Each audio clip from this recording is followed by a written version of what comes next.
ठीक है, तो in last class what we have seen कि पीरियोडिक टेबल में एटॉमिक रेडियाई का पैटर्न क्या है, और उसके कुछ एक्सेप्शंस भी देखे थे, जहाँ पे हमने देखा था कि जो पैटर्न हमने सीखा है जेड इफेक्टिव के बेसिस पे वो थोड़ा पैटर्न चेंज हो रहा है।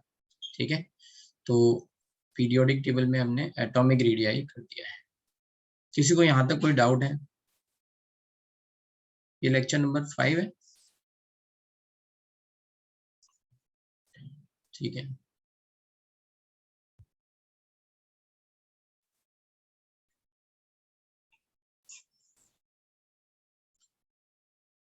हाँ, crystal radii and metallic radii is same. ठीक है, crystal radii and metallic radii is same. ठीक है, कॉपर एंड जिंक में क्या हो रहा है, D10 कॉन्फ़िगरेशन जो है आ रहा है, और D10 कॉन्फ़िगरेशन के कारण लेट्स से डी सबसेल के इलेक्ट्रॉन बॉन्डिंग में पार्टिसिपेट नहीं करेंगे, तो केवल s ऑर्बिटल के इलेक्ट्रॉन पार्टिसिपेट करेंगे बॉन्डिंग में। इसलिए वहां पे क्या होगा कि वो बॉन्डिंग उतनी स्ट्रांग नहीं होगी, या फिर you can say it is only going to be metallic bonding. ठीक है, केवल s इलेक्ट्रॉन के कारण बॉन्डिंग हो रही होगी, and that's why the radius is going to be more. तो बोलते ये हैं कि because of D10 configuration it is happening. ठीक है, तो एटॉमिक रेडियाई में एक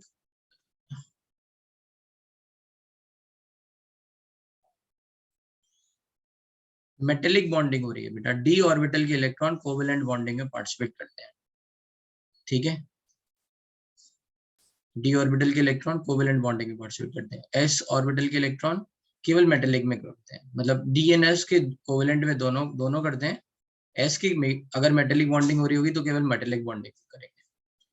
ठीक है, तो d ऑर्बिटल के जो एलिमेंट्स हैं वो मेटेलिक बॉन्डिंग के साथ साथ कोवेलेंट बॉन्डिंग भी शो करते हैं, ये मैं कह रहा हूँ।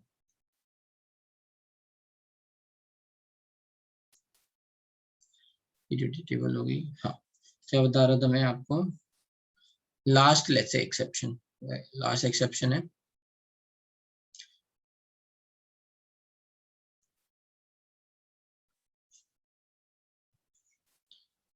थर्ड एक्सेप्शन है, radius of aluminium is greater than radius of gallium.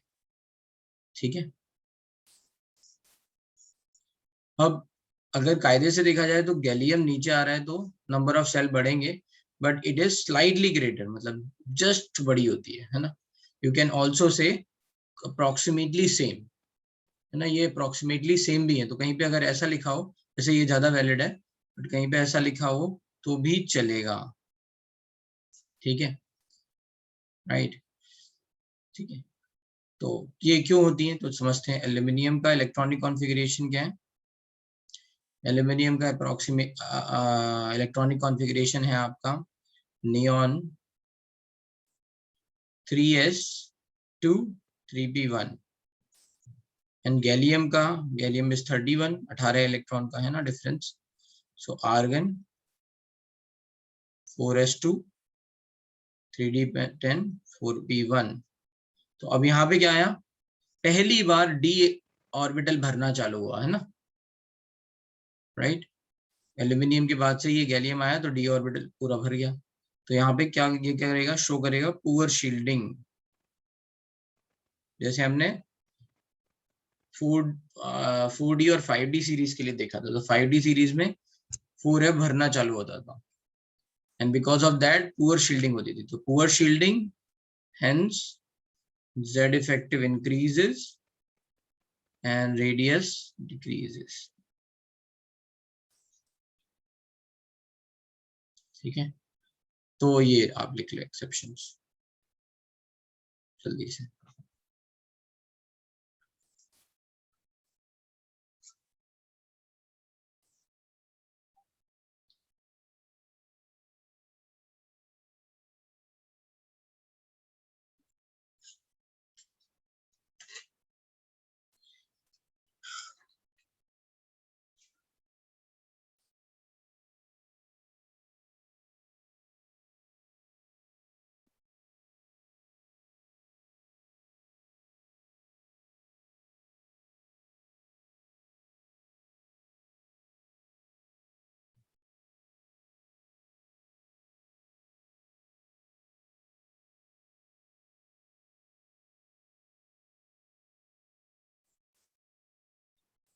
ठीक है, अब समझते हैं आयनिक रेडियाई के बारे में। पुअर शील्डिंग का मतलब, पुअर मतलब वीक, और you can say weak shielding.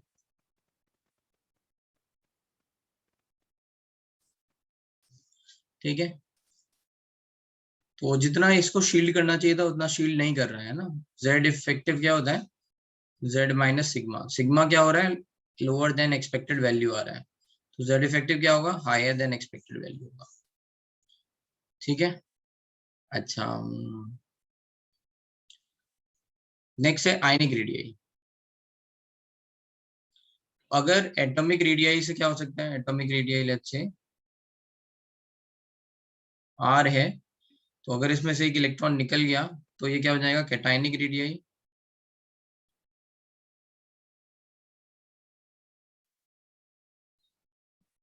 And अगर इसने एक इलेक्ट्रॉन ले लिया तो क्या बनेगा, एनायनिक रेडियाई, राइट।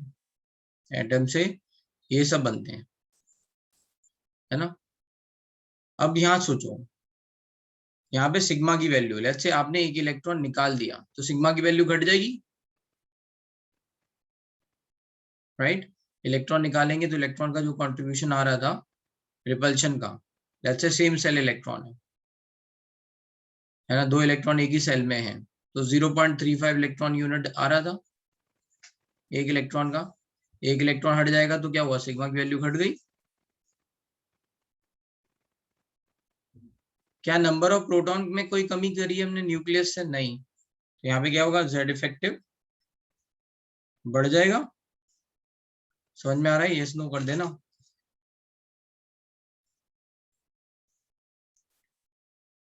है ना। इलेक्ट्रॉन हमने निकाल दिया, जैसे मैं एक एग्जांपल से समझा देता हूँ, छोटा सा एग्जांपल ले लेते हैं। अच्छा, लिथियम नहीं, बेरिलियम ले लेते हैं। बेरिलियम, बेरिलियम में क्या है, 1s2 2s2।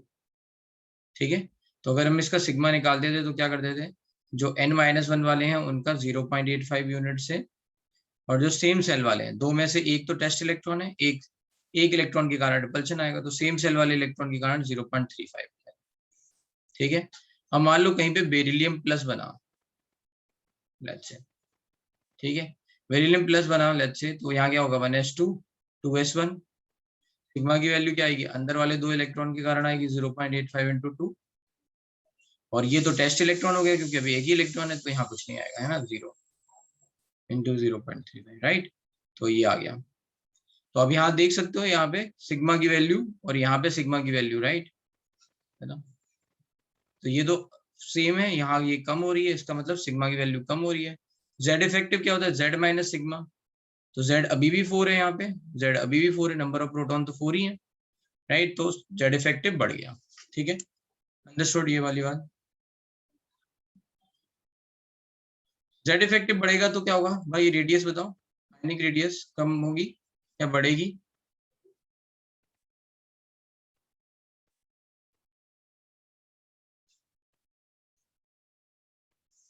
Ionic radius decreases, है ना, और श्रिंक हो जाएगा।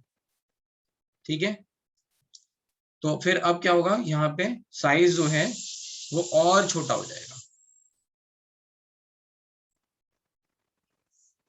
अब समझते हैं एनायन में, अगर मान लो एक इलेक्ट्रॉन डाल दें इसमें, बी माइनस बना दे लेट्स से, तो ये क्या हो जाएगा, 1s2 2s3, sorry 2s2 2p1। ठीक है, एक इलेक्ट्रॉन डालने से क्या हुआ, सेम सेल में एक इलेक्ट्रॉन एक्स्ट्रा हो गया, मतलब सिग्मा की वैल्यू बढ़ गई। क्या हुआ, सिग्मा की वैल्यू बढ़ गई, है ना।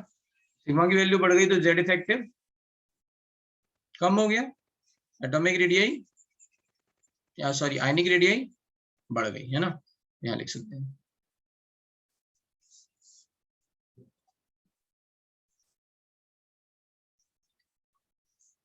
तो सिग्मा की वैल्यू लेट्स से बढ़ेगी, जेड इफेक्टिव कम होगा, आयनिक रेडियाई बढ़ेगी, और यू कैन से इसको, ionic radii is inversely proportional to magnitude of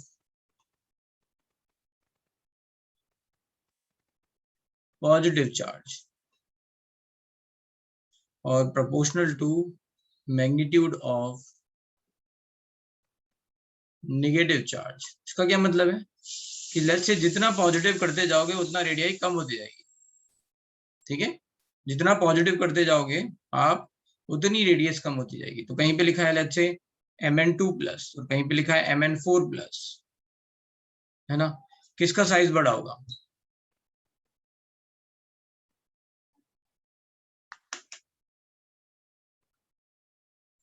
size बड़ा होगा, बड़ा।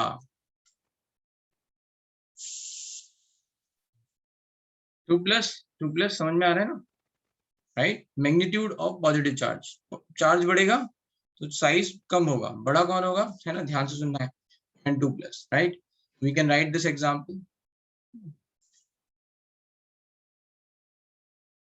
इनफैक्ट अगर Mn2+ और Mn4+ है तो क्या बड़ा होगा, रेडियस ऑर्डर है।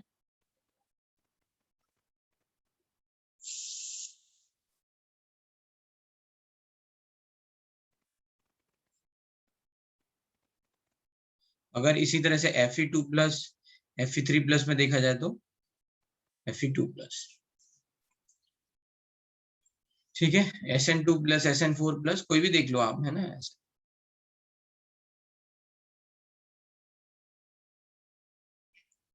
ठीक है। अब अगर मान लो ऑक्सीजन माइनस एंड ऑक्सीजन 2- देखा जाए,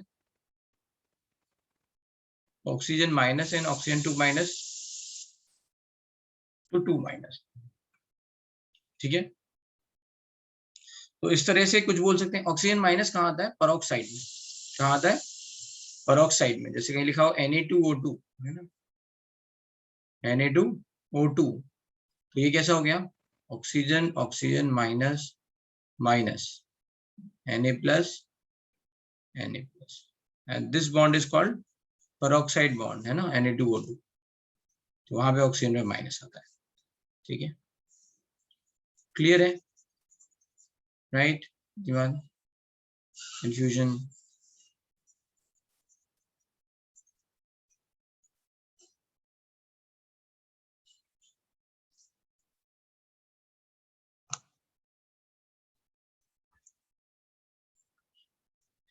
कोई डाउट किसी को कोई भी डाउट समझ में आ रहा है? Difference between cationic and atomic radii, तो सोचो, देखो सोडियम जैसे मैं बोलूं Na क्या है, एटम, सोडियम। और मैं बोलूं Na+, ये क्या हो गया, कैटायन। क्या ये दोनों चीजें सेम है क्या? नहीं, ये एटम है, ये आयन है। कौन सा आयन है, तो कैटायन है। एनीवे, तो अब यहाँ पे क्या हो रहा है, यही बात मैं कह रहा हूँ कि यहाँ पे जितने इलेक्ट्रॉन थे वहां से एक इलेक्ट्रॉन कम कर दिया, एक इलेक्ट्रॉन कम कर दिया, तो एक इलेक्ट्रॉन के कारण रिपल्शन कम हो गया। रिपल्शन कम हुआ तो जेड इफेक्टिव क्या होता है, Z-सिग्मा। सिग्मा कम तो जेड इफेक्टिव ज्यादा, है ना। जैसे कहीं पे लिखा हो 5-2, कहीं पे लिखा हो 5-1.5। तो यहाँ वैल्यू क्या आएगी, 3, यहाँ आएगी 3.5। क्या होगी, बढ़ गई, क्योंकि ये कम हो रही है। तो इसीलिए जेड इफेक्टिव बढ़ेगा, मतलब क्या है, अट्रैक्शन ऑन द इलेक्ट्रॉन बढ़ जाएगा, तो स्ट्रिंक होने लग जाएगा ना। पहले मान लो कोई कोई जो है न्यूक्लियस 3 न्यूटन से खींच रहा था, अभी 3.5 न्यूटन से खींच रहा है इलेक्ट्रॉन्स को, तो श्रिंक होने लग जाएगा, श्रिंक होने लग जाएगा, तो साइज कम हो जाएगा। किसी को कोई डाउट समझ में आ गया? जिनका डाउट है वो हाँ ना बोलते जाएगा, राइट।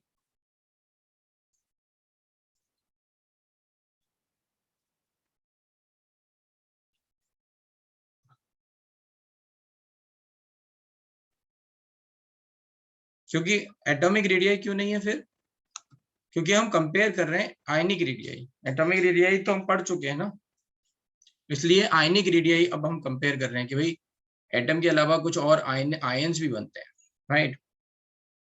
तो वो आयंस की रेडियाई कैसे होगी, ठीक है। तो अगर मैं ऐसे लिखूं, इसको एक और ऑर्डर लिख सकता हूँ एग्जाम्पल। मैं अगर ऐसे लिखूं कहीं पे R+ is going to be lesser than R and then R-, ठीक है। ये भी एक ऑर्डर लिख सकते हो कि ये एटॉमिक रेडियाई है,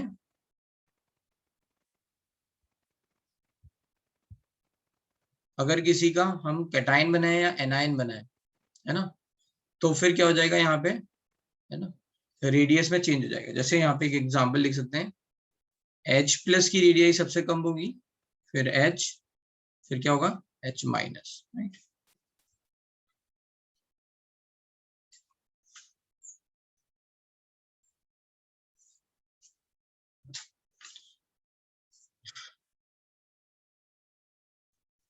ठीक है, चलते हैं आगे।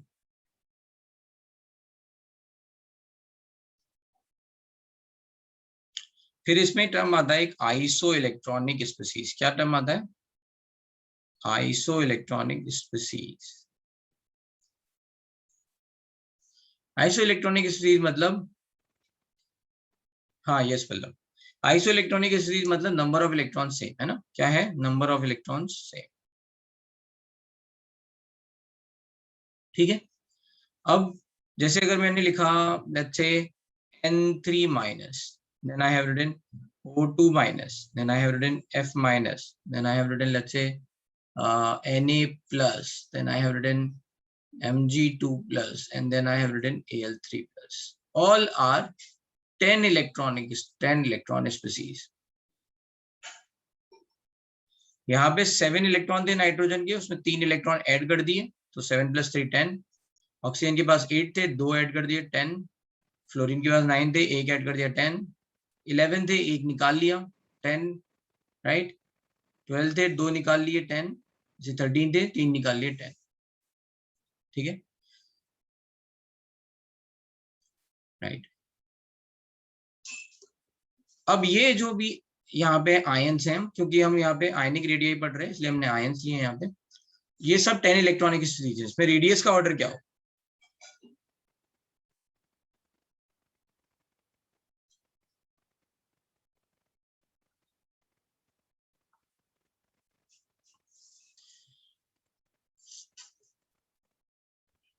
नियॉन में वॉन्डरवॉल रेडियाई आती है, सिद्ध वॉन्डरवॉल रेडियाई आती है, तो उसको भी हटा दे रहे हैं। ठीक है, उसको भी इधर फिक्स नहीं करेंगे कहीं पे भी। ठीक है,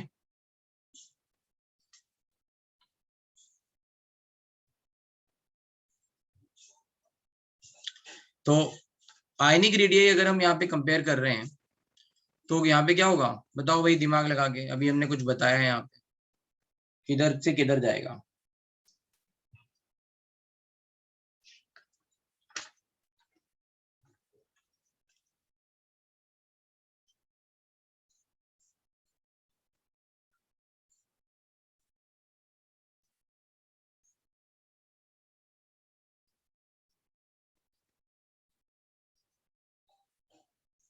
ठीक है, it is going to be decreasing order, है ना, left to right.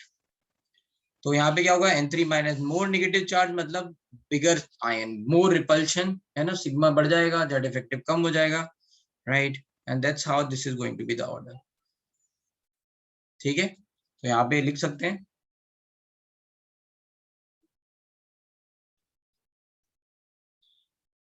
In iso electronic species,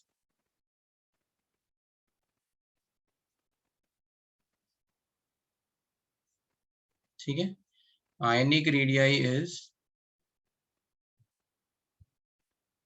proportional to, है ना, मैग्नीट्यूड ऑफ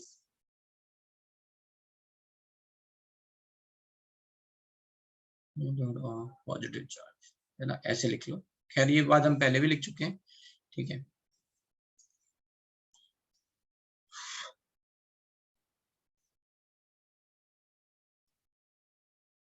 ठीक है। श्रेया ये याद रखना कि हम चार्ज की बात कर रहे हैं ना, राइट। हम क्या बात कर रहे हैं, चार्ज की बात कर रहे हैं यहाँ पे,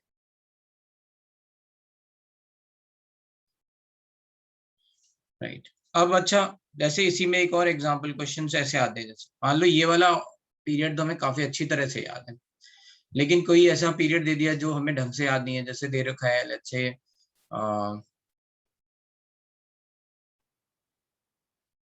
sulphur 2 minus, chlorine minus, in fact ये भी याद होगा, K plus and Ca2 plus.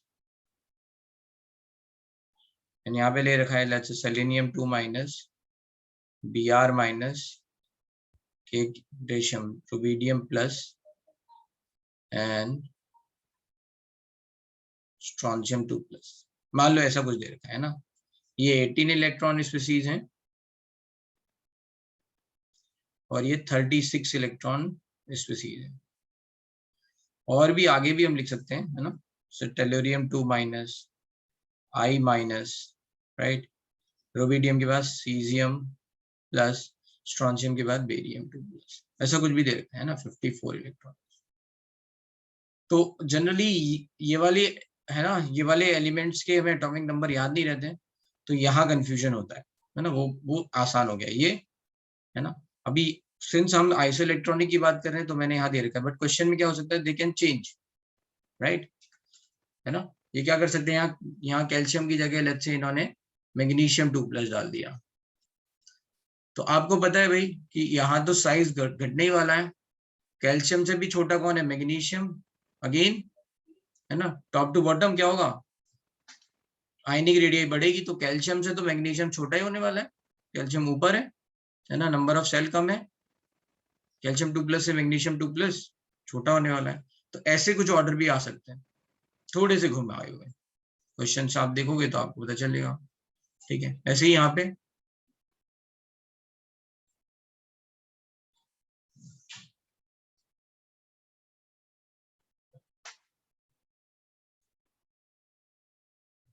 ठीक है।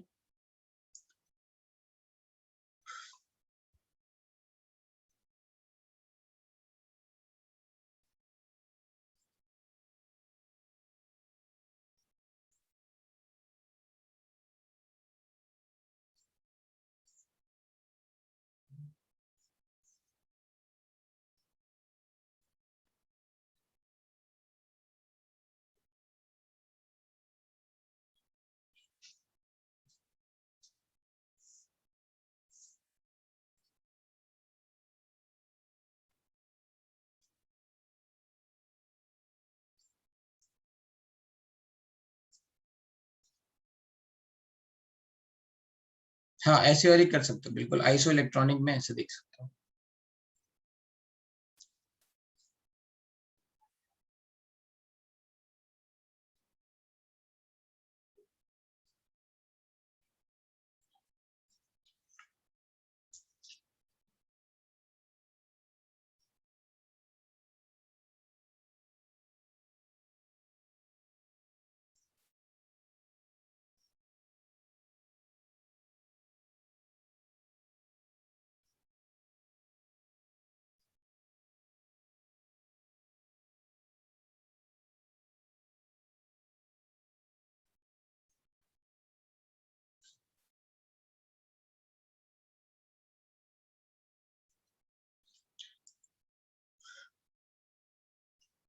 ठीक है, अब चलते हैं थोड़ा और आगे। अब लेट्स से थोड़ा सा साइज का कंपैरिजन, आपको थोड़े कुछ ऑर्डर हैं वो याद रखने पड़ेंगे, ठीक है।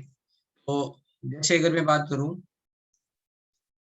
पहले लिथियम प्लस, सोडियम प्लस,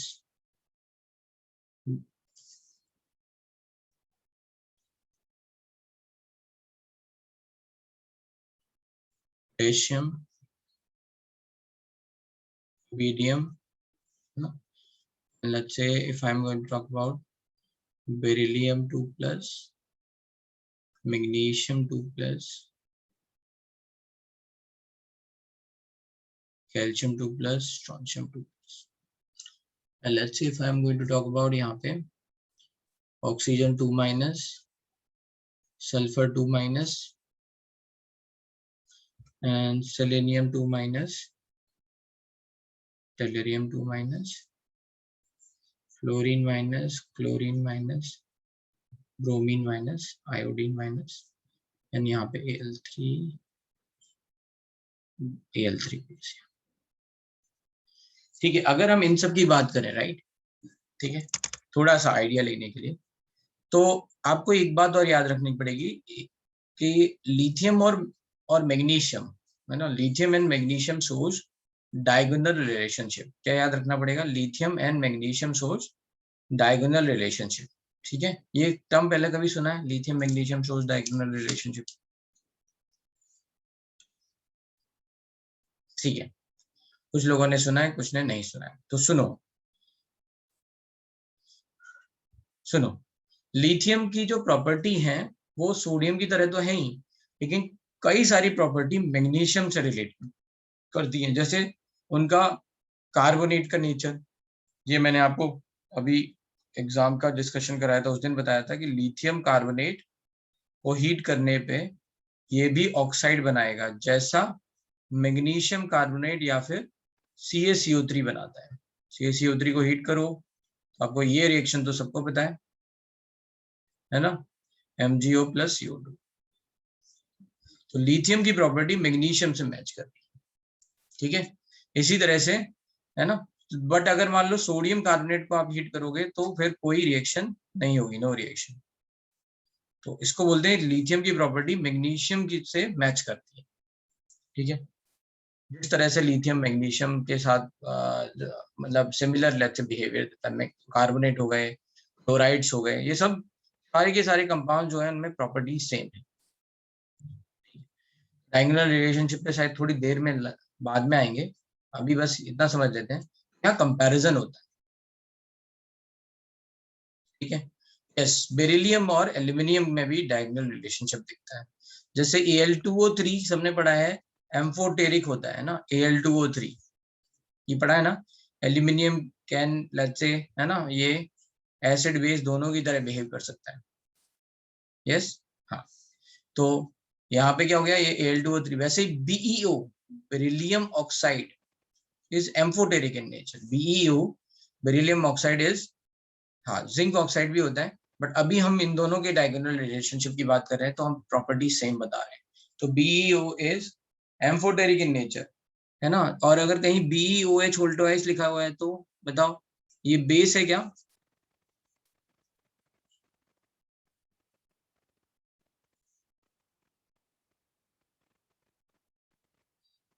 ठीक है, तो जैसे BeO को पानी में डाल देंगे ना, वाटर में, क्या बनेगा? BeOH वोल्टोइस। तो ये भी क्या है, एम्फोटेरिक इन नेचर। जैसे Al2O3 को पानी डालोगे तो ये AlOH वोल्टोइस लेट्स से, है ना। ये क्या किस तरह की बिहेव करता है ना। This is going to behave as amphoteric. तो BeOH वोल्टोइस is behaves as acid as well as base, ठीक है। तो ये डायगोनल रिलेशनशिप हो गई, थोड़ा सा आपको आइडिया लग गया, ठीक है। अब यहाँ समझते हैं, तो यहाँ पे जो लेट्स से रेडियस का ऑर्डर है, ठीक है, ये कुछ ऐसा है। कौन बड़ा है? जिस तरफ एरो बना रहा हूं वो बड़ा है साइज में,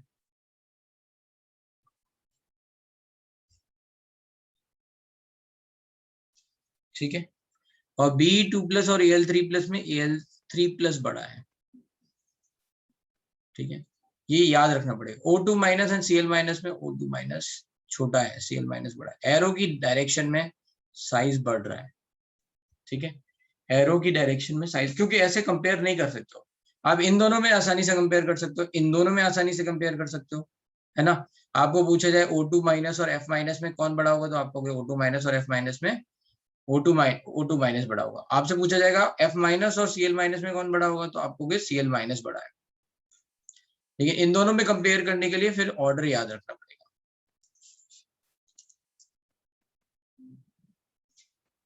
रुबीडियम, तो ठीक है ना, बस इतना ही है, यही फेमस ऑर्डर है। देखो ऐसे तो ऑर्डर हम बहुत सारे बना सकते हैं, बट ये ज्यादा कॉमन है, पूछे जाते हैं, इसलिए यहाँ लिखे गए, है ना। आप लोग क्या कर सकते हो, अगर आपको ज्यादा क्यूरियोसिटी है ना एटॉमिक रेडियाई और आयनिक रेडियाई के बारे में, वैसे तो आप क्या कर सकते हो, एक डेटा है डालना, आयनिक रेडियाई विकी डेटा, सबकी रेडिया आ जाएगी। लेकिन उस डेटा से ऐसे ऑर्डर बनाने नहीं है, जस्ट क्यूरियोसिटी के लिए बता, है ना, ना वैल्यू याद रखनी है, ठीक है। तो ये आपको ऑर्डर याद रखा, इसमें एक ये याद रख लो नोट, है ना। एक्सेप्शन टाइप समझ लो जो भी है, कि लिथियम+ और मैग्नीशियम 2+ में लिथियम+ बड़ा है, बट इसका उल्टा होता है let's say lithium and magnesium में। Atomic radii of lithium is less than atomic radii of magnesium.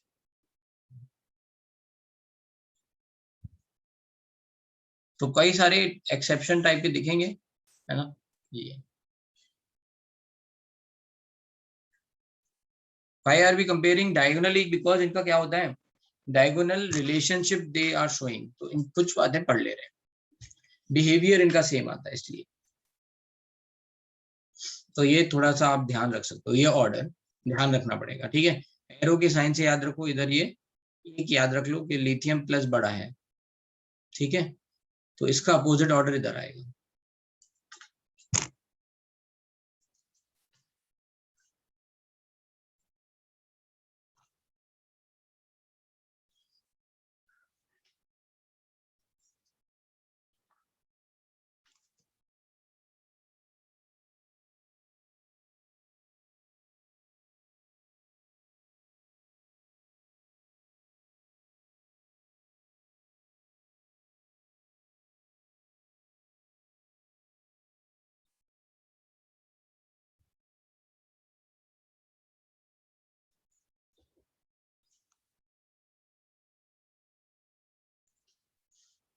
अब यहाँ पे ये ऑर्डर चेंज हो रहा है ना, लिथियम प्लस और मैग्नीशियम 2 प्लस में लिथियम प्लस बड़ा है, और यहाँ पे एटॉमिक रेडियस में मैग्नीशियम बड़ा है ना, ये याद।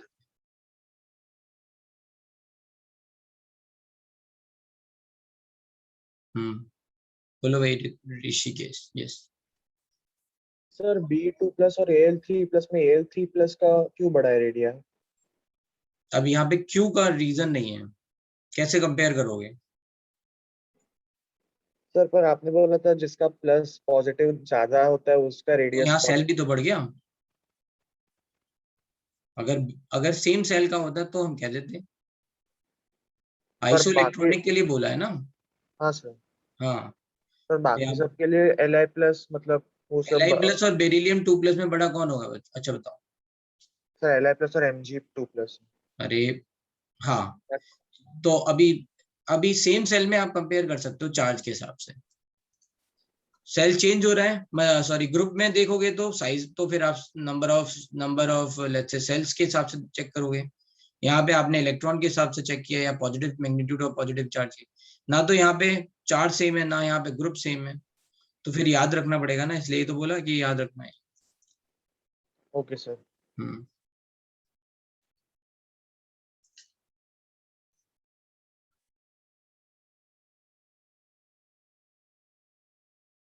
ठीक है।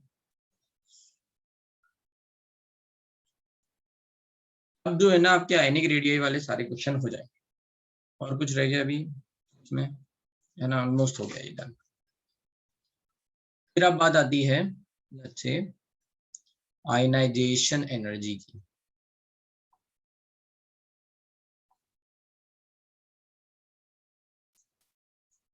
तो आपको आयनाइजेशन एनर्जी पता है क्या होती है? Ionization energy minimum energy required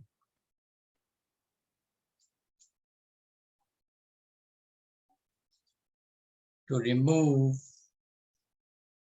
one electron from isolated gaseous atom, ठीक है। तो जितनी एनर्जी रिक्वायर है एक इलेक्ट्रॉन को निकालने में, उसको बोलेंगे आयनाइजेशन एनर्जी। इसका मतलब क्या हुआ कि एक्स गैस, है ना, is going to form X plus gas plus electron, and in this reaction जो भी एनर्जी लगेगी, है ना, दैट डेल्टा एच, राइट, जो भी एनर्जी लगेगी positive, this is going to called as, this delta H जो भी वैल्यू आएगी यहाँ पे, this delta H is going to called as ionisation energy और first ionization energy, because you are removing first electron.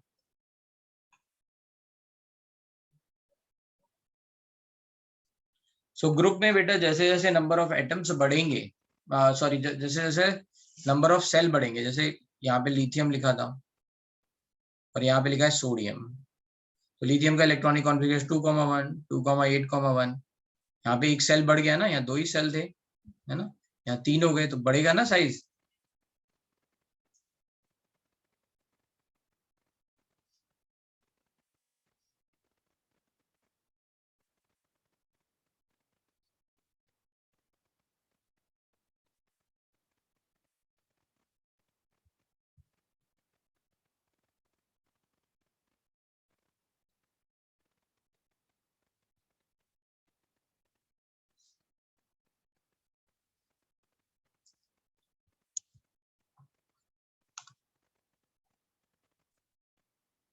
Delta होता है difference, always remember delta H is called enthalpy.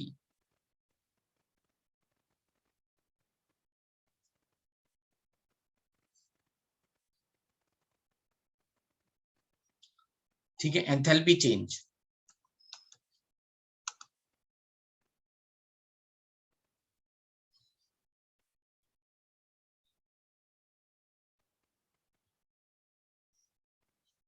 Sorry, ये तो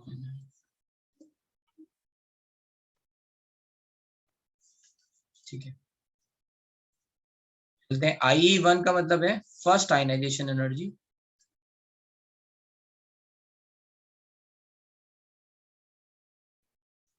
IE2 का मतलब है सेकेंड आयनाइजेशन एनर्जी, IE3 का मतलब है थर्ड आयनाइजेशन एनर्जी, ऐसे ही सो ऑन। ठीक है, तो IE1 का मतलब यहाँ पे क्या हुआ, X is converting into X plus. ठीक है, बट एक चीज और लिखते हैं पहले, ये first ionization energy of X है, ये भी second ionization energy of X है, ये भी third ionization energy of X है। इसका मतलब क्या हुआ, X से आपने एक इलेक्ट्रॉन निकाल के X प्लस बनाया है ना, गैस, तो गैस नहीं लिख रहे हैं अभी, X से यहाँ X2 प्लस बनाया।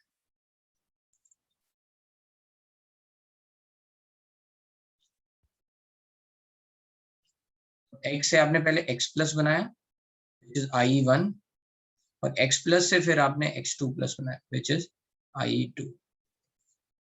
यहाँ पे X से आपने X प्लस बनाया IE1, फिर ये X2 प्लस बनाया IE2, फिर X3 प्लस बनाया IE3।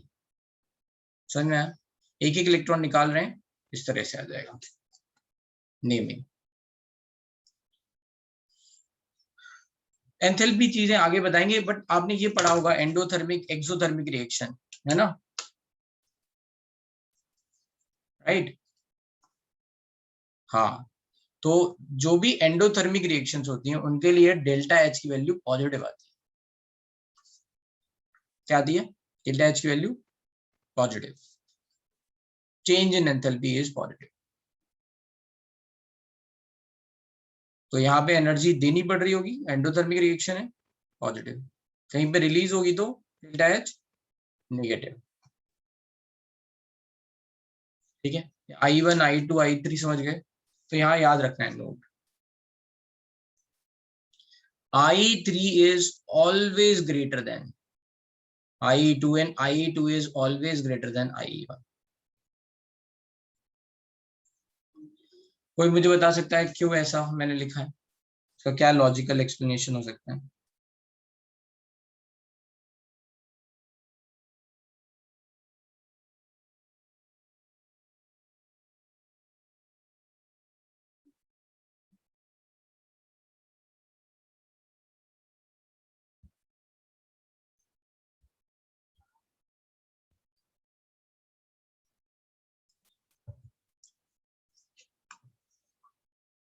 बताओ।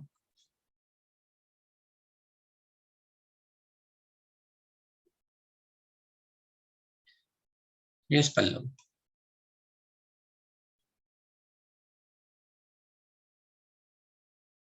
ठीक है, गुड, काफी लोगों ने मुझे ये मैसेज यहाँ पे दिया है, तो ठीक है, राइट। अब मैं यहाँ बता देता हूँ रीजन क्या है, कि भाई जैसे जैसे हम इलेक्ट्रॉन निकालते जा रहे हैं आपका जेड इफेक्टिव बढ़ता जाएगा, जेड इफेक्टिव बढ़ेगा तो फिर क्या हो जाएगा, ये 2 प्लस लिखा है।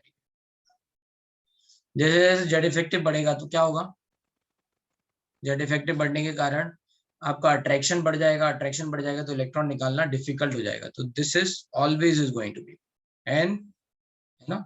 और दूसरी बात, आयनाइजेशन एनर्जीज है ना आर ऑलवेज पॉजिटिव, ये भी ionization energy is always positive. ठीक है, कभी ऐसा नहीं होगा कि किसी इलेक्ट्रॉन को निकालने के लिए हमें एनर्जी ना देनी पड़े, है ना, अपने आप निकल जाए, राइट। तो ionization energies are always positive. इतनी बात समझ में आ गई।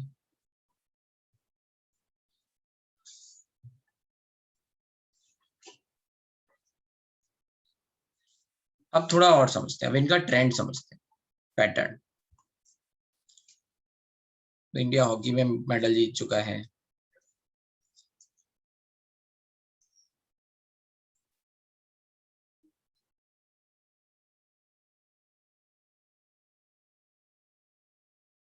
Bronze medal.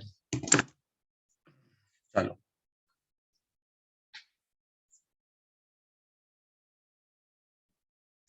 ठीक है, चलो देखते हैं। तो मैं क्या कह रहा था, आयनाइजेशन एनर्जी का पैटर्न देखना है। तो अब ये बताओ कि जैसे अगर मान लो श्रेया बेटा, अगर इलेक्ट्रॉन निकालना है ना, if you want to remove an electron, आपको एनर्जी देनी पड़ेगी ना, इलेक्ट्रॉन तो एटम के अंदर है ना, इलेक्ट्रॉन अट्रैक्ट कर रहे हैं, what you can have to do, you have to, है ना, इसको इससे ज्यादा एनर्जी से निकालना पड़ेगा, जितनी एनर्जी से ये बाइंड कर रहा है या जितने फोर्स से ये बाइंड कर रहा है, उससे ज्यादा आपको देना पड़ेगा ना। तो आयनाइजेशन एनर्जी क्या हो जाएंगी, पॉजिटिव ही होंगी ना। ठीक है, समझ में आया।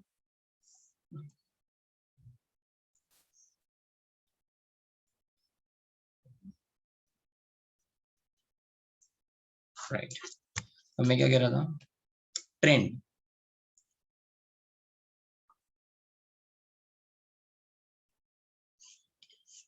तो ट्रेंड इन आयनाइजेशन एनर्जी क्या है, पहला trend let's say top to bottom.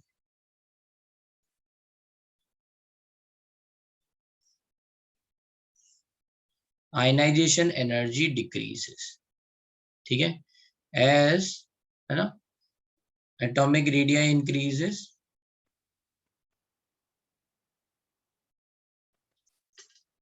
वही समझते हैं कि जैसे मान लो एक एटम है ये छोटा सा, लेट्स से ये I am saying lithium, and then we are having let's say sodium थोड़ा बड़ा, कंपैरिजन कर रहे हैं ना, तो थोड़ा और छोटा बनाते हैं इसको। ठीक है, ये बाहर वाला इलेक्ट्रॉन है,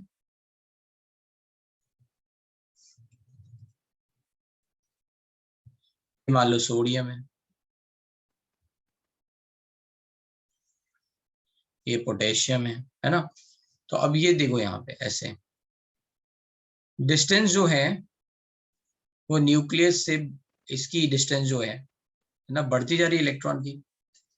तो यहाँ पे जो अट्रैक्टिव फोर्स है लगने वाला वो कम होता जाएगा। F attractive is nothing but k Q1 Q2 by r square. तो आर बढ़ेगा तो एफ अट्रैक्टिव कम होगा। तो जैसे जैसे इलेक्ट्रॉन बाहर की तरफ जाता जाएगा, एटॉमिक रेडियाई बढ़ती जाएगी, उस पर लगने वाला अंदर की तरफ अट्रैक्शन कम होता जाएगा। मतलब उसको बोलेंगे, ऐसे इलेक्ट्रॉन को क्या बोलेंगे, लूजली हेल्ड। कैसे, क्या बोलेंगे, लूजली हेल्ड इलेक्ट्रॉन। बस समझ में आ रही है। ये क्या हो जाएगा, जैसे अगर हम पोटेशियम के बाद रुबिडियम में बात करें,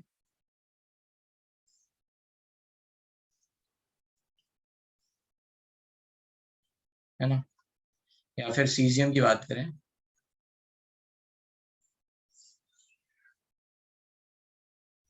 so these electrons are going to called as loosely held electron, क्योंकि इन पे लगने वाला अट्रैक्शन फोर्स कम होता जा रहा है।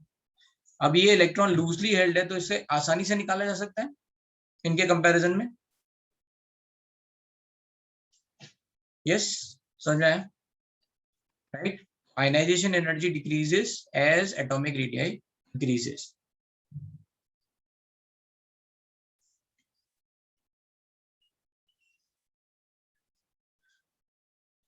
अगर हमें आयनाइजेशन एनर्जी का ऑर्डर लिखना है तो वी कैन से Na, अच्छा, लिथियम सबसे ज्यादा, फिर सोडियम, पोटेशियम, फिर रुबिडियम, फिर caesium.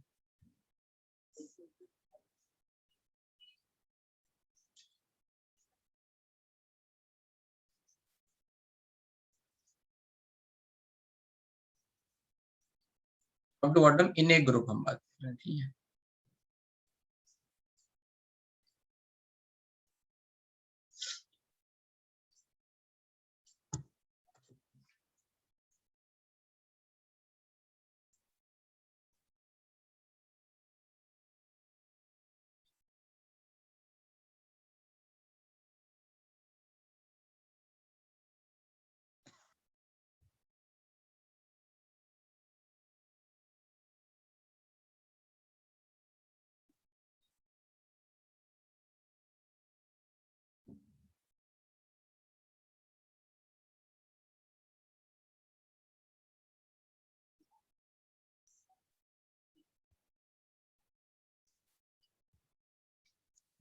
Done.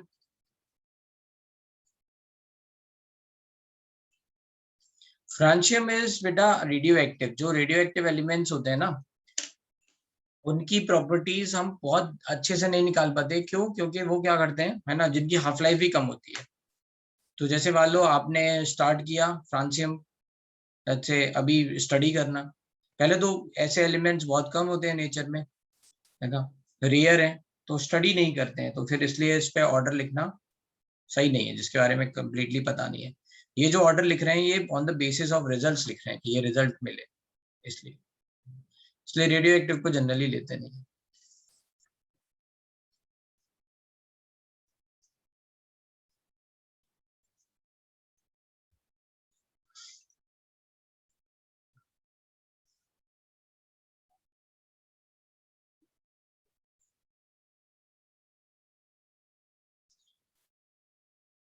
Francium is synthetic.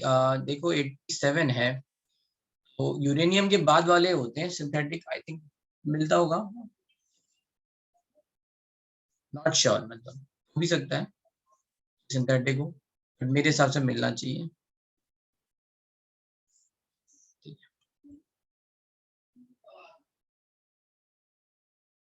Yes, energy required to remove electron, ये देखो आयनाइजेशन एनर्जी का ही ऑर्डर है ना। रुबिडियम से निकालना आसान है कंपैरिजन टू पोटेशियम। और यू कैन रिमेंबर मैंने आपको फोटो इलेक्ट्रिक इफेक्ट बताया था, है ना, these elements are showing photoelectric effect, यहाँ से जल्दी से इलेक्ट्रॉन निकल जाते हैं ना, आयनाइजेशन एनर्जी कम है इनकी, तो राइट, तो उसके कारण क्या है, these can easily show photoelectric effect. अच्छा, ionization energy का trend in a period,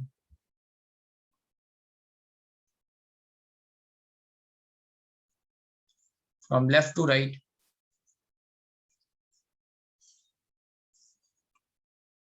ठीक है, in a period from left to right, यहाँ पे जो important बात है, as z effective increases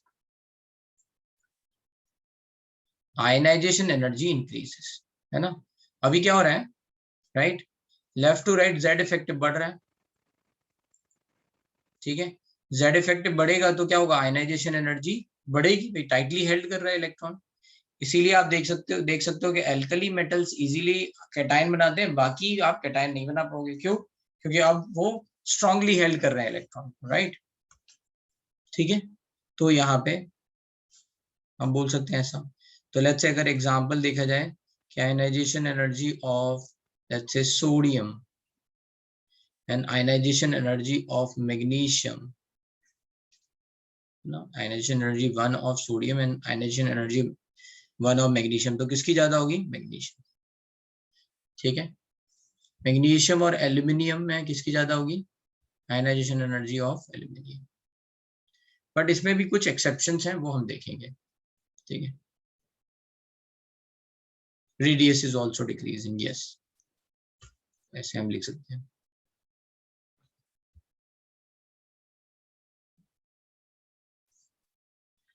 बात कर लेते हैं एक्सेप्शंस की।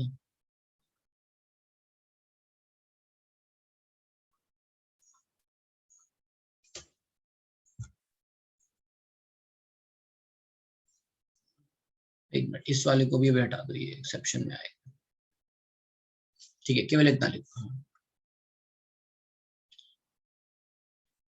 Ionization energy of inert gases obviously बहुत ज्यादा होगी, ठीक है। तो अगर इनर्ट गैस भी कहीं लिखेंगे अच्छे, तो वो बहुत ज्यादा निकल के आएगी। तो अगर मान लो मैं बात करूं हीलियम, नियॉन, आर्गन, इन सब में, तो सबसे आसानी से इलेक्ट्रॉन कहाँ और सबसे डिफिकल्टली सबसे ज्यादा आयनाइजेशन एनर्जी किसकी होगी, बताओ।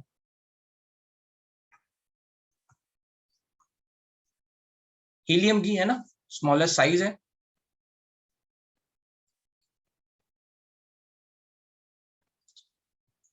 ठीक। तो इसमें एक्सेप्शंस देखते हैं। तो लेट्स से पहला एक्सेप्शन है due to stability of half filled subcell. Stability of half-filled subcell.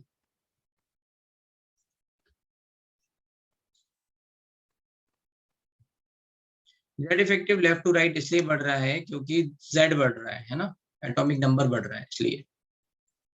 मैं तीसरा लेक्चर रिवाइज नहीं किया ढंग से, तीसरा और चौथा नहीं किया ना,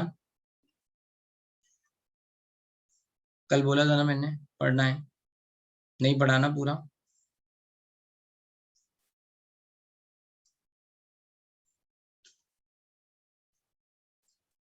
तो उसमें ये है भाई Z इफेक्टिव क्यों बढ़ता है,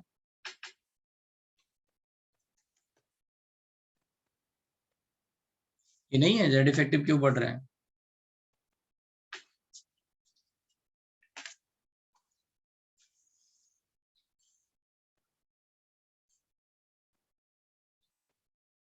बताओ हाँ ना।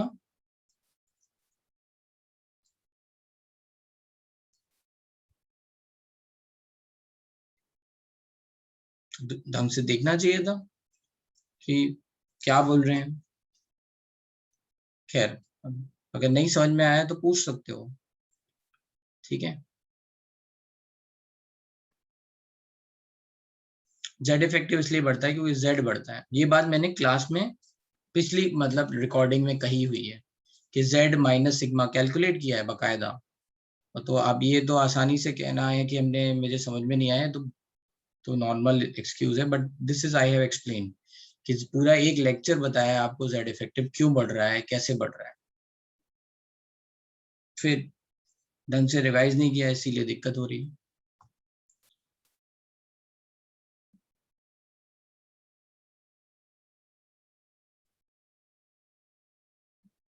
देन हाँ वी कैन कंपेयर, ठीक है। तो अभी हमने आपको क्या बोला कि आयनाइजेशन एनर्जी जो है ना वो बढ़ती है जब मैग्नीशियम की फर्स्ट आयनाइजेशन एनर्जी ज्यादा है, तो मैग्नीशियम की सेकेंड आयनाइजेशन एनर्जी भी ज्यादा ही होगी।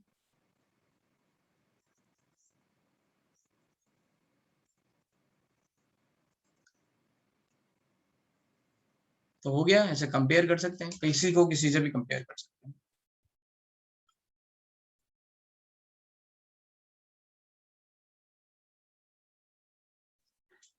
Due to stability of half filled subshell, यहाँ पे क्या है, let's say we are talking about nitrogen, focus पे है वो है नाइट्रोजन। नाइट्रोजन पे है electronic configuration 1s2 2s2 2p3 and oxygen which is 1s2 2s2 2p4, ठीक है। अब यहाँ पे अगर आप देखोगे तो this is half filled and this is not half filled, है ना, ये हाफ फिल्ड बन जाएगा। अच्छा पूरा लिख देते हैं 1s2 2s2, सो ये हाफ फिल्ड है। तो बोलते हैं कि हाफ फिल्ड है इसलिए ये स्टेबल ज्यादा है, स्टेबल ज्यादा है तो इलेक्ट्रॉन को निकालने के लिए एक्स्ट्रा मेहनत करनी पड़ेगी, क्योंकि ये क्या करेगा, neutron do not want to be unstable या लेस स्टेबल नहीं होना चाहता, अभी ज्यादा स्टेबल है ना हाफ फिल्ड होने के कारण, राइट। एंड कंपैरेटिवली ये जो है ना इलेक्ट्रॉन लूज करके हाफ फिल्ड बनेगा, तो यहाँ पे जो लगने वाली एनर्जी है वो थोड़ी सी स्लाइटली कम होगी क्योंकि अब स्टेबल हो जा रहा है। ये बात समझ में आ रही है,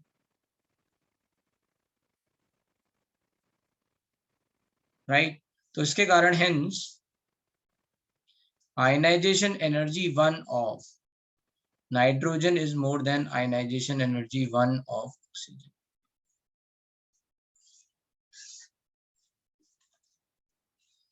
आयनाइजेशन एनर्जी एक्सपेक्टेड क्या था, ऑक्सीजन की ज्यादा होनी चाहिए, क्यों, जेड इफेक्ट का ट्रेंड है, लेफ्ट टू राइट बढ़ेगा, है ना, ये एक्सपेक्टेड था, बट यहाँ एक्सेप्शन में समझा दिया भाई हाफ फिल्ड होने के कारण स्टेबल होगा। अभी हमने आपको एक्सचेंज एनर्जी से समझाया था कि हाफ फिल्ड फुल्ली फिल्ड ये सब क्या होते हैं, स्टेबल होते हैं।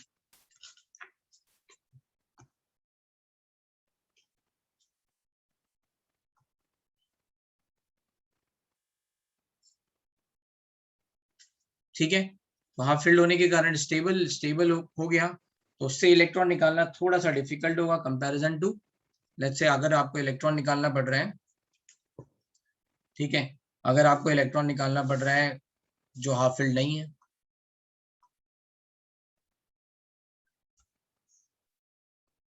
IE2 पे थोड़ी देर में आएंगे बिना, है ना, तो IE2 में, लेकिन हाँ जैसे अगर आप देखना चाहो तो अभी डाउट क्या है, एक डाउट ये भी है कि अगर मान लो ऑक्सीजन से दूसरा इलेक्ट्रॉन निकालना हो और नाइट्रोजन से दूसरा इलेक्ट्रॉन निकालना हो, now we are comparing second, let's say ionization energy, तो फिर क्या होगा भाई, क्या क्या सीक्वेंस बन जाएगा?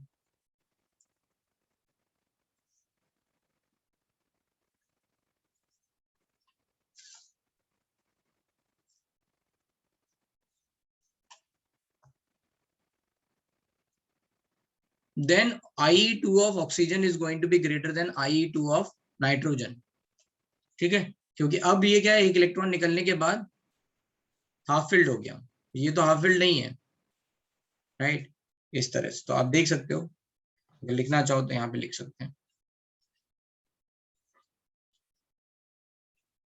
नाइट्रोजन से नाइट्रोजन प्लस बना और नाइट्रोजन से नाइट्रोजन 2 प्लस बना, ठीक है, ये IE1 IE2 half filled, oxygen से ऑक्सीजन प्लस बना, अभी ऑक्सीजन प्लस क्या हो गया, हाफ फिल्ड हो गया, और ये हाफ फिल्ड नहीं है ना IE2, तो hence IE1 of nitrogen is more than IE1 of oxygen and IE2 of nitrogen is less than IE2 of oxygen. The same thing happens.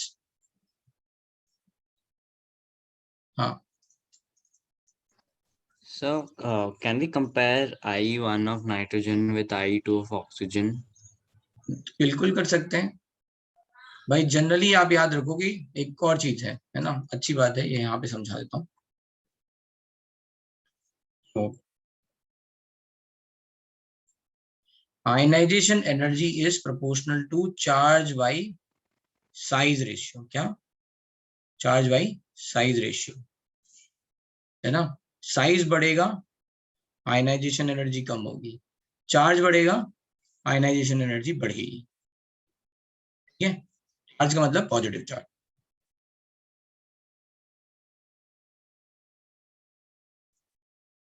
Positive charge, ठीक है, positive charge divide by size, तो जैसे positive charge बढ़ेगा, है ना, ionization energy बढ़ेगी, and जैसे size बढ़ेगा आयनाइजेशन एनर्जी घटेगी। अब इन दोनों में अगर मान लो दोनों चेंज हो रहे हो तो कौन डोमिनेट फैक्टर होगा, तो ये charge is dominating factor if both are changing simultaneously,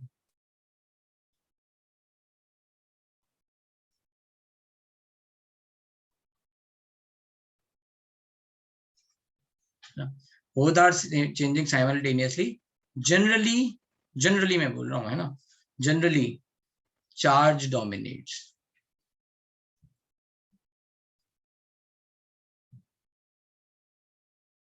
तो IE2 क्या होगी, वो ज्यादा होगी comparison to IE1 of nitrogen, ठीक है,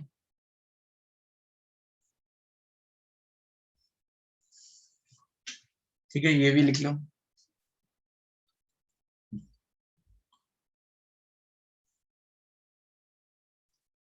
नेक्स्ट है penetration effect,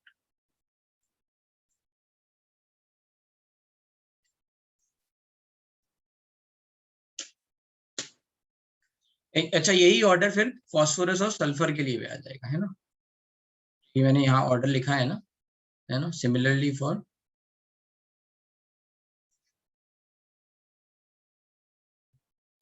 phosphorus and sulphur. Penetration effect का मतलब अभी मैंने आपको बताया था कि कौन कितना अंदर की तरफ या न्यूक्लियस की तरफ अट्रैक्टेड है ना, तो इसका इफेक्ट क्या होता है, जो ज्यादा न्यूक्लियस की तरफ अट्रैक्ट होगा उस पर अट्रैक्शन फोर्स ज्यादा लगेगा, ठीक है। There is going to be let's say more attraction force, ठीक है।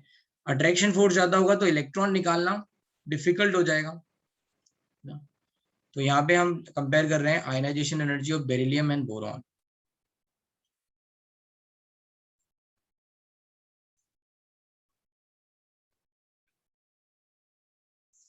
बेरिलियम का इलेक्ट्रॉनिक कॉन्फ़िगरेशन क्या है, 1s2 2s2। कहां से इलेक्ट्रॉन निकालना पड़ेगा, 2s से। बोरॉन का इलेक्ट्रॉनिक कॉन्फ़िगरेशन क्या है, 1s2 2s2 2p1। कहां से इलेक्ट्रॉन निकालना पड़ेगा, 2p से, ठीक है। तो ड्यू टू पेनिट्रेशन इफेक्ट,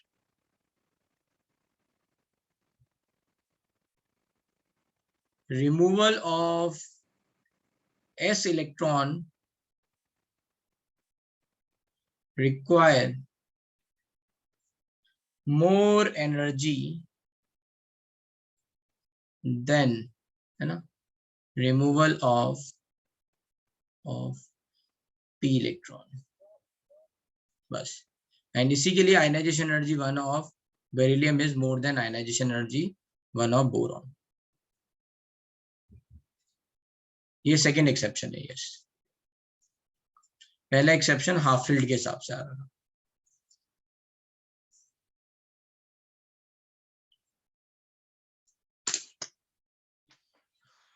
चलो भाई ये लिख लो, है ना, सब कुछ। जिसको यहाँ तक कोई डाउट हो एक बार जल्दी से क्विकली रिवाइज कर लो। आयनाइजेशन एनर्जी में क्या क्या बातें बताइए, है ना, और कोई डाउट हो तो पूछ लो।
तो भाई पेनिट्रेशन इफेक्ट का मतलब क्या है, फिर से समझो। पेनिट्रेशन इफेक्ट होता क्या है, पहले मुझे ये बताओ। ऋषिकेश हाथ उठाओ।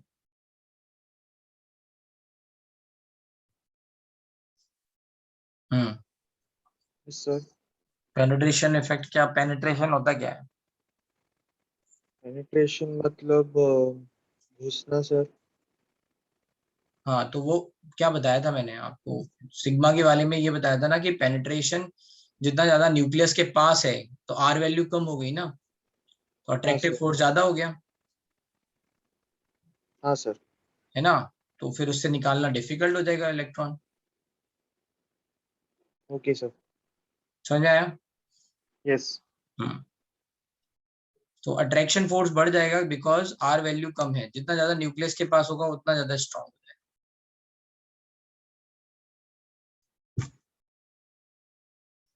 Second pair in first case मतलब ये फॉस्फोरस एंड सल्फर। बोलो Shreya. Sir, ionization energy 1 of nitrogen and I2 of oxygen, उसमें से बड़ा और छोटा कौन होगा। I2 अभी बताया कि मैग्नीट्यूड ऑफ पॉजिटिव चार्ज बढ़ रहा है, मतलब I2 का मतलब क्या है, O प्लस से इलेक्ट्रॉन निकाल रहे हो, I1 का मतलब क्या है, नाइट्रोजन से निकाल रहे हो। तो यहाँ चार्ज किसका ज्यादा है यहाँ, तो फिर कौन ज्यादा होगा, ये I2 ज्यादा होगा। Okay sir.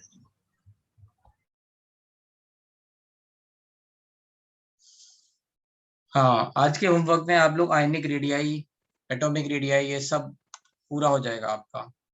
Ionization energy start कर सकते हैं। यहाँ पे देखो ऑर्डर क्या बनता है ना। हेंस ऑर्डर क्या हुआ, लिथियम और बेरिलियम में बेरिलियम का ज्यादा, है ना, I1 ऑर्डर लिख रहे हैं। लिथियम और बेरिलियम में बेरिलियम का ज्यादा, बेरिलियम के बाद फिर बेरिलियम और बोरॉन में बेरिलियम बोरॉन से ज्यादा, अभी पेनिट्रेशन इफेक्ट एक्सेप्शन। फिर बोरॉन और कार्बन में कार्बन ज्यादा, कार्बन और नाइट्रोजन में नाइट्रोजन ज्यादा, नाइट्रोजन और ऑक्सीजन में ऑक्सीजन कम, मतलब नाइट्रोजन ज्यादा। फिर से अगेन ऑक्सीजन और फ्लोरीन में फ्लोरीन ज्यादा, फ्लोरीन और नियॉन में नियॉन ज्यादा, है ना। क्लियर है ये ऑर्डर? ठीक है, तो यहाँ एक्सेप्शंस कौन कौन से हैं, ये वाला, राइट, इसको हाईलाइट कर देते हैं, और ये वाला।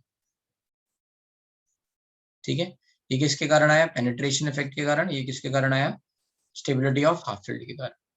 अब कई बार क्या होता है कि I2 का ऑर्डर पूछ लेते हैं।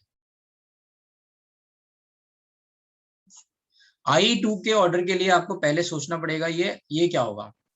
Then this is going to be, let's say I2 के ऑर्डर लिखना है तो लिथियम प्लस ना, beryllium plus, boron plus, let's say carbon plus, nitrogen plus, oxygen plus, fluorine plus and neon plus, let's say. इनके बारे में सोचना पड़ेगा। ठीक है, I2 का ऑर्डर लिखना है, मतलब अब इलेक्ट्रॉन किससे निकल रहा होगा, Li प्लस से निकल रहा होगा। I1 क्या था, लिथियम से लिथियम प्लस बनाना, I2 क्या होगा, लिथियम प्लस से लिथियम 2 प्लस बनाना। तो अब यहाँ देख लो कितने इलेक्ट्रॉन है, नंबर ऑफ इलेक्ट्रॉन, यहाँ पे 2, यहाँ पे 3, यहाँ पे 4, 5, 6, 7, 8, 9, है ना। ये नंबर ऑफ इलेक्ट्रॉन्स हो गए। नंबर ऑफ इलेक्ट्रॉन्स का मतलब ये है कि this can be assumed as helium, this can be assumed as lithium, this can be assumed as beryllium, can be assumed as boron। मतलब एक प्लेस हमने शिफ्ट कर दिया, है ना। Carbon, nitrogen, oxygen, fluorine. अब जो तुम्हें ऑर्डर पता है वही लिख दो। क्या ऑर्डर होगा, हीलियम और लिथियम में तो हीलियम ही ज्यादा होगा, राइट। लिथियम और बेरिलियम में लिथियम और बेरिलियम ज्यादा, बेरिलियम बोरॉन में, फिर बोरॉन कार्बन में कार्बन, कार्बन नाइट्रोजन में नाइट्रोजन, नाइट्रोजन ऑक्सीजन में नाइट्रोजन, ऑक्सीजन फ्लोरीन में फ्लोरीन। यही ऑर्डर यहाँ डाल दो। समझ में आया, कोई कंफ्यूजन नहीं होगा फिर।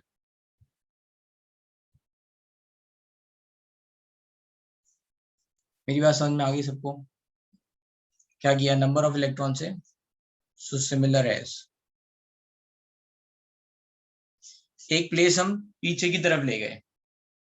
ठीक है, अभी इन सारे एलिमेंट्स में, राइट, नंबर ऑफ प्रोटॉन एक ज्यादा है, इलेक्ट्रॉन एक कम है, आप ऐसे समझ लो। तो इलेक्ट्रॉन के हिसाब से देख लिया कि इनमें हीलियम में क्या, लेट्स से अगर ऐसा लिखा होता तो क्या ऑर्डर आता, राइट। इस तरह समझाया, समझ में आ रहा है?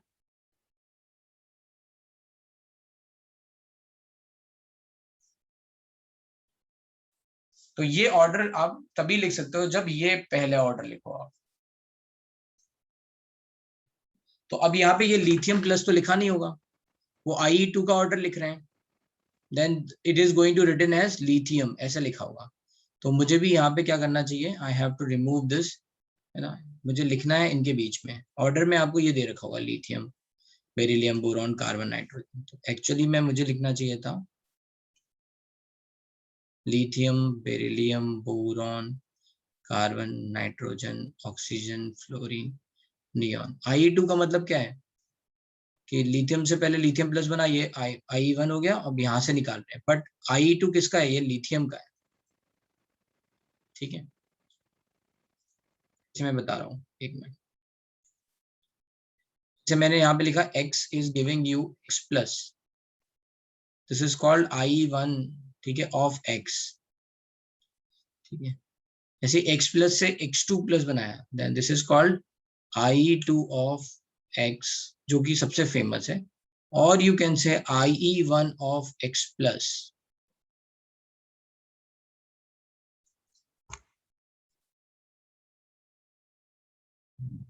समझ में आया? x प्लस से एक इलेक्ट्रॉन निकाला, तो first electron we are removing from x plus. इसमें कोई कंफ्यूजन है ना? यहाँ पे इसको क्या लिख सकते हैं, यहाँ से x3 प्लस हुआ तो ये क्या हो जाएगा, I3 ऑफ x और I2 ऑफ x प्लस। तो कई बार ये भी ध्यान रखना है, ऐसे कोई नोटेशन चेंज कर देंगे ना तो आप कंफ्यूज मत होना, I1 ऑफ x2 प्लस कुछ भी लिख सकते हैं।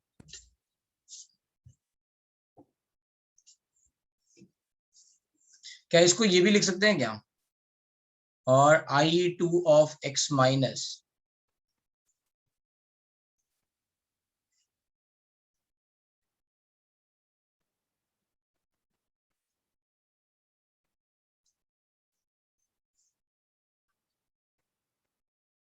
तो बहुत सारे नाम बन जाएंगे, यस राइट। तो इनके रिप्रेजेंटेशन आपको समझ में आनी चाहिए, इसका मतलब क्या है। तो हम I2 के ऑर्डर की बात कर रहे हैं तो यहाँ एलिमेंट के लिखने पड़ेंगे हमें, है ना। I2 का मतलब lithium, beryllium, boron, boron carbon, जो भी ऑर्डर है वो मैंने यहाँ पे फिर से लिख दिया।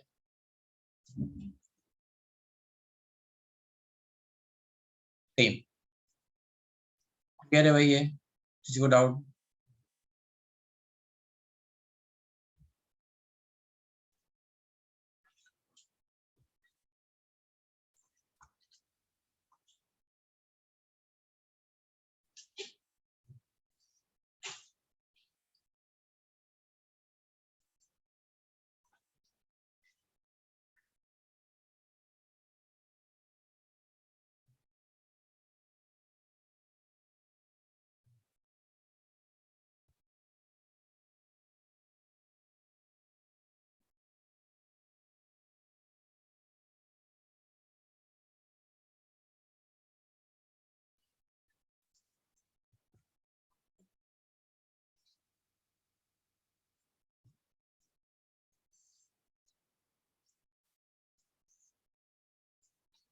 तो देखो यहाँ पे जो एक्सेप्शंस हैं, राइट, बहुत सारी, मतलब अगर आप डेटा को रिलेट करोगे तो बहुत सारे एक्सेप्शंस आ जाएंगे। And if you are going to let's say d block element जब आने लग जाते हैं तब पैटर्न बनाना थोड़ा डिफिकल्ट हो जाता है, लेकिन फिर भी कुछ बातें हम समझ सकते हैं। हाँ बोलो अंगारिका। सर मुझे डाउट है कि वहाँ पे ऊपर IE2 ऑर्डर, वो IE2 order of x minus होगा ना? नहीं, x माइनस क्यों होगा, हमने यहाँ पे नीचे देखा। I2 ऑर्डर किसका ले रहे हैं हम, x का ले रहे हैं। I2 ऑफ x, तभी तो लिथियम प्लस से लिथियम 2 प्लस बनाया। बट हमने तो यही किया है। हमने लिथियम प्लस से LI पहले प्लस हमने किया है। समझाया कि लिथियम प्लस से इलेक्ट्रॉन निकालेंगे तो क्या होगा, तो नंबर ऑफ इलेक्ट्रॉन लिखे 2। आपको ये नहीं देखना है कि बन क्या रहा है, आपको ये देखना है कि किससे निकल रहा है इलेक्ट्रॉन, ये भी एक इंपॉर्टेंट चीज है। जैसे कहीं पे लिखा है I3, इसका मतलब नहीं है कि, इसका मतलब ये तो है कि x3 प्लस बनेगा, बट एनर्जी की वैल्यू इस बात पे डिपेंड नहीं करेगी कि बन क्या रहा है, एनर्जी की वैल्यू इस बात पे डिपेंड करेगी यहाँ क्या है। तो I3 will be depending on x2 plus, ठीक है। तो I2 will be depending on Li plus x plus, right Angarika. हाँ, क्या हाँ, तो अब या तो नहीं आया समझ में, आया समझ में। नहीं पक्का पक्का नहीं हुआ।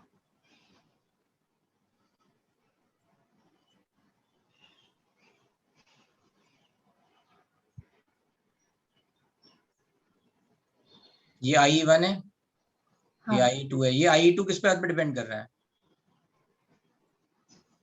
इस पे डिपेंड करेगा ना, इससे इलेक्ट्रॉन निकालना है ना।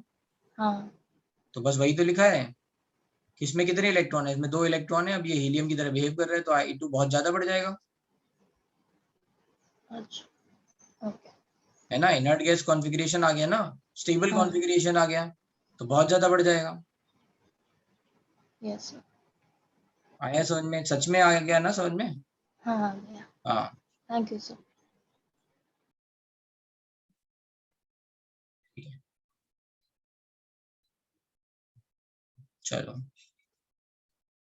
अब थोड़ा और समझते हैं कुछ बातें और। से अगर मान लो मैं बात करूं in D block element, D block element में तो कई सारे multiple let's say valency show करते हैं ना डी ब्लॉक एलिमेंट। तो अगर मैं डी ब्लॉक एलिमेंट में भी बात करूं, जैसे if I am going to talk about ionization energy, वहां पे बात होती है मेनली 2 की, नॉट 1, ठीक है, क्योंकि general valency of D block element is 2, है ना, general valency of D block element is 2, है ना। तो जैसे दो आपने देखे होंगे, जैसे FeCl2 MnCl2, है ना, ऐसे आपने COCl2 ZnCl2, ये सब NiCl2, ये सब बहुत देखे हैं ना, COCl2, राइट। तो ऐसे आप समझ सकते हो कि जनरल जो वैलेंसी है वो 2 है। वहां पे जो प्रॉपर्टी डिपेंड करती है वो ये डिपेंड करती है कि दूसरा इलेक्ट्रॉन जब निकलेगा तो क्या होगा। अभी समझा रहे हैं, थर्ड एक्सेप्शन नहीं, कुछ ट्रेंड बता रहे हैं, ठीक है। तो अब जैसे अगर मान लो हम I2 of Mn and I2 of chromium consider करें, तो कौन ज्यादा होगा बताओ।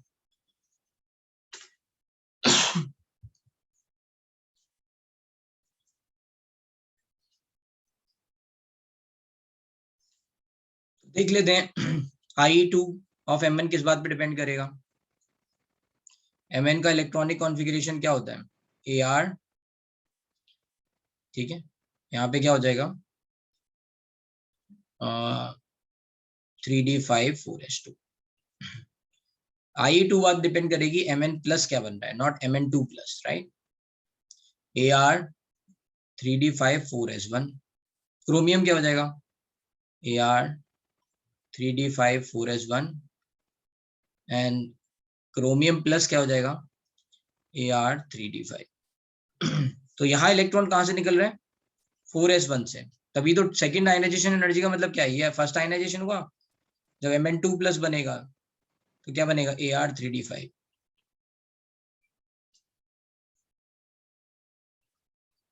तो I2 किस बात पे डिपेंड कर रहा है कि Mn प्लस में क्या कॉन्फ़िगरेशन है ना, Cr2 प्लस क्या हो जाएगा ऐसे Ar 3d4। तो बताओ कौन ज्यादा होगा I2 और ऑफ Mn और I2 ऑफ क्रोमियम। सबको समझ में आ रहा है क्रोमियम, क्योंकि क्रोमियम में D5 से इलेक्ट्रॉन निकल रहा है, स्टेबल है, हाफ फिल्ड है, और यहाँ पे 4s में 1 से निकल रहा है। अगर लेकिन मैं बोलूं I3 of Mn and I3 of chromium, तो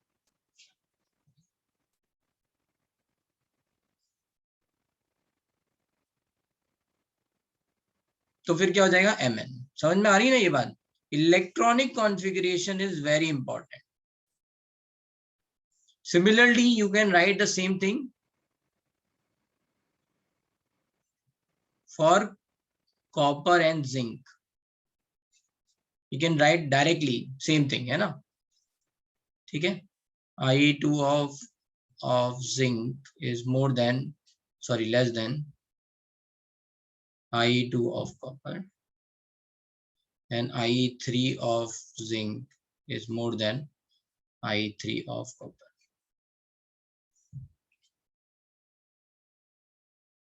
I3 नहीं समझा, I3 क्या होगा, अब ये Mn2 प्लस से निकलेगा एक इलेक्ट्रॉन, अब Mn2 प्लस में इलेक्ट्रॉन कहां से निकलेगा D5 से, यहाँ कहां से निकलेगा D4 से, D5 क्या है स्टेबल है।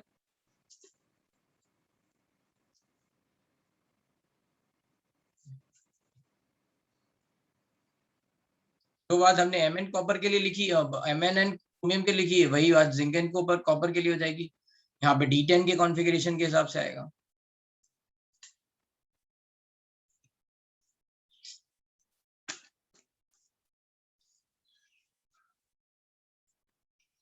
ठीक है, इतनी बात समझ में आ गई। ठीक है, अब एक और एक्सेप्शन है वो और बताते हैं।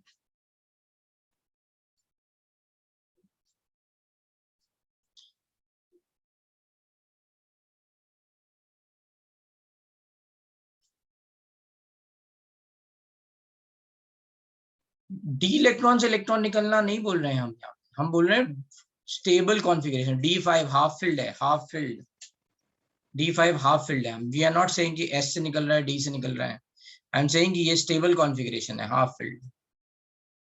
हाफ फील्ड से निकाल लोगे तो ज्यादा एनर्जी देनी पड़ेगी।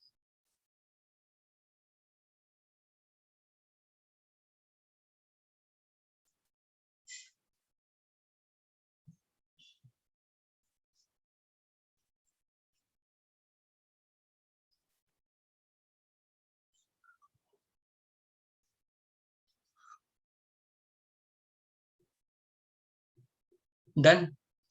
अब एक और कुछ बातें और देख लेते हैं। जैसे अभी एल्यूमिनियम और गैलियम वाला एक्सेप्शन था, ठीक है।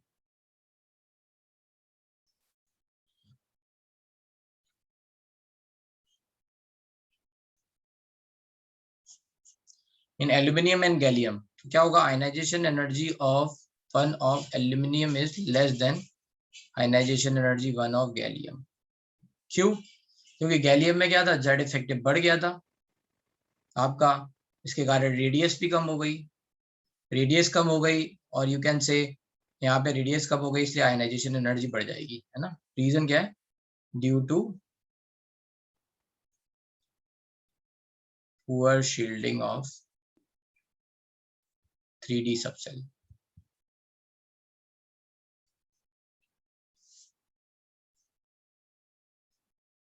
ठीक है, ये याद रहेगा। इसी तरह से इन 4D and 5D series,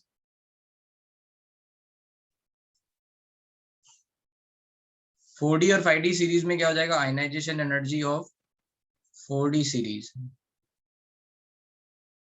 is going to be less than ionization energy of 5D। ठीक है,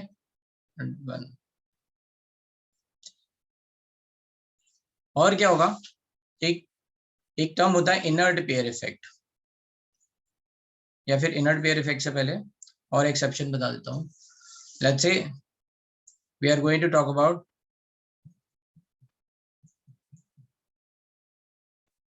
इंडियम एंड थैलियम, है ना, इन इंडियम एंड थैलियम। तो बोरॉन फैमिली है ये, बोरॉन, एल्यूमिनियम, गैलियम, है ना, इंडियन, थैलियम। इन दोनों में अगर हम देख रहे हैं तो जनरली क्या है, घटेगा, है ना, बोरॉन से एल्यूमिनियम, एल्यूमिनियम से गैलियम, फिर इंडियम और थैलियम में ये ऐसा हो जाता है। ठीक है, हो जाता है, रीजन क्या है, 5, 13, 31, 49, 81। तो देख लेते हैं, इंडियम का इलेक्ट्रॉनिक कॉन्फ़िगरेशन क्या है, 49, क्रिप्टॉन 36, 5s2 38, 4d10, 4p1। और हेलियम का देखेंगे तो 81, 36 के sorry not 36, 54, xenon 6s2, 4f14, 5d10, 6p1 या 5p1 है, ठीक है, 6p1। कुछ समझ में आया ये, इसका ये क्या क्यों बढ़ेगा, पुअर शील्डिंग ऑफ एफ।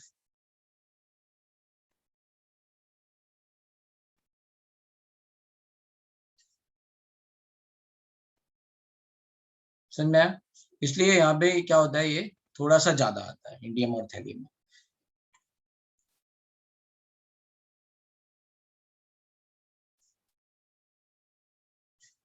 मैंने ज्यादा लिखा है, गलत लिख दिया है क्या, गैलियम का ज्यादा होगा ना, गैलियम का साइज छोटा हो गया।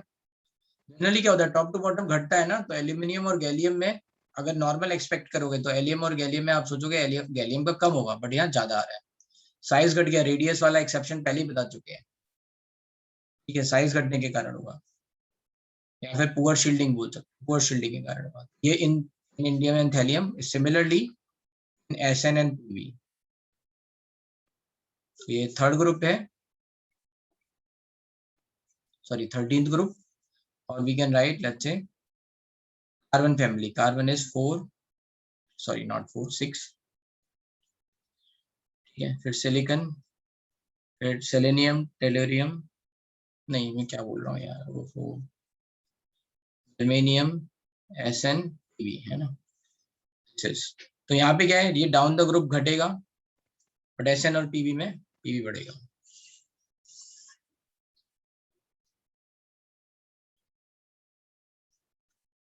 The same reason over here, 6, 14, 32, 50, 82, ठीक है, सेम है ना।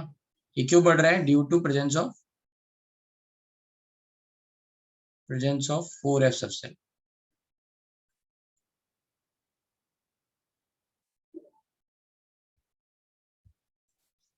ये तो ये हो गए एक्सेप्शंस आयनाइजेशन एनर्जी में। अब हम देखेंगे आयनाइजेशन एनर्जी के एप्लीकेशंस नेक्स्ट क्लास में। यस, अब जिसको डाउट है वो पूछ लो, बाकी लोग जा सकते हैं।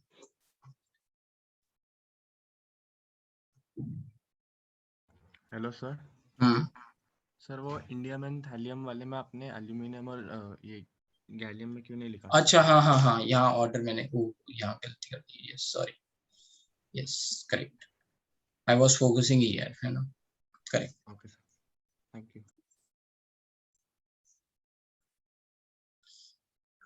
ठीक है,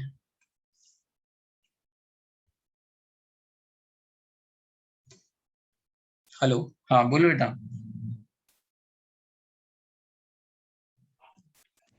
हेलो हाँ, सर, वो एल्युमिनियम और गैलियम वाला फिर से एक बार समझा दीजिए। गैलियम का देखो साइज छोटा होता है, गैलियम का साइज छोटा हो जाता है, तो अगेन साइज छोटा हो जाएगा, अट्रैक्शन फोर्स बढ़ जाएगा, यस सर। तो आयनाइजेशन एनर्जी बढ़ जाएगी, यही रीजन है। ओके। साइज छोटा हो गया, या फिर आप बोल सकते हो कि एक्सपेक्टेड जेड इफेक्टिव बढ़ गया, है ना, जितना जेड इफेक्टिव आना चाहिए था उससे बढ़ गया जेड इफेक्टिव, तो जेड इफेक्टिव बढ़ जाएगा तो फिर क्या होगा, अट्रैक्शन फोर्स बढ़ जाएगा, किसी भी तरीके से आप समझ लो, है ना।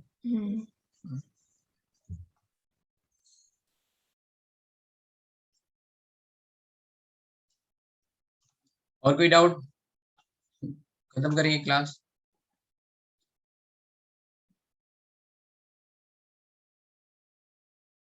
ठीक है, चलो फिर दैट्स इट।